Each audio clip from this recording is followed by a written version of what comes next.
Welcome back. Time now for news from the left. Chicago Mayor Brandon Johnson furious at a DOJ investigation into his own racist hiring practices after he essentially admitted that he only wants to hire black employees. Take a listen. The president's animus towards women, people of color, working people, we have always known who he has been. This is not a surprise. He's a monster. We have a president that is screaming and having tantrums right now because we have an administration that reflects the city of Chicago, but he would much rather have administrations that reflect the country club. He's a monster. Doesn't he look like a big baby? He looks like it's like a big 3-year-old. That's just, I mean, he's about as intelligent as one as well and runs a city like one too, but it's very funny to me. Next up, Charlamagne the God says the Letitia James prosecution by the DOJ is simply retaliation. This is just retaliation for the charges that Letitia James brought against Donald Trump.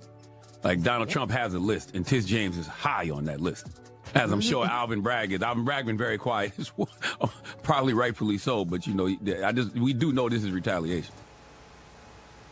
Retaliation. I guess that is one way to put it.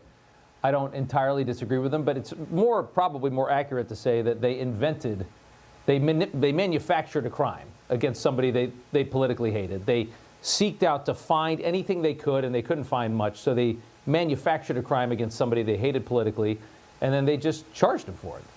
And it's not really retaliation because they set the standard. And when you set the standard that low, the bar that low, and then you have crimes committed by her that are even actually a little bit above that bar, you don't expect that you're going to be charged? you don't expect that? This is nobody's fault but her own. I think it's very clear. And finally, another they-them bites the dust. Sarah Russell is the commissioner of the City Emergency Management Agency, or SEMA, in St. Louis. She was suspended, placed on administrative leave recently. Had a tornado. It's been a lot of bad weather in the St. Louis area the last month or so. A tornado swept through St. Louis last Friday. It killed 5. Injured 38. You can see the devastation on the screen. It's really bad. Apparently, Russell is in charge of the tornado sirens in St. Louis, and those sirens never went off in the areas where the twisters hit.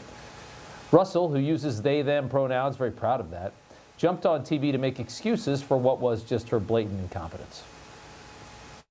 The SEMA office is very small, and the majority of the time we work closer to business hours unless the need arises, such as what we're doing now, or special events. A lot of that work takes us out into the community, so we aren't necessarily in our office space at all times. We do have a very small staff. I have received reports of people that did hear it. I've heard from a lot of people that said they haven't heard it. You didn't do the sirens? Yikes. You know, everybody's reporting the same stories, the same spin. You turn the channel, it's always the same. But not us. We're different. We report the real news. No spin, just the facts. Turn to us, and you won't turn back. Tune in to Rob Schmitt Tonight on Newsmax.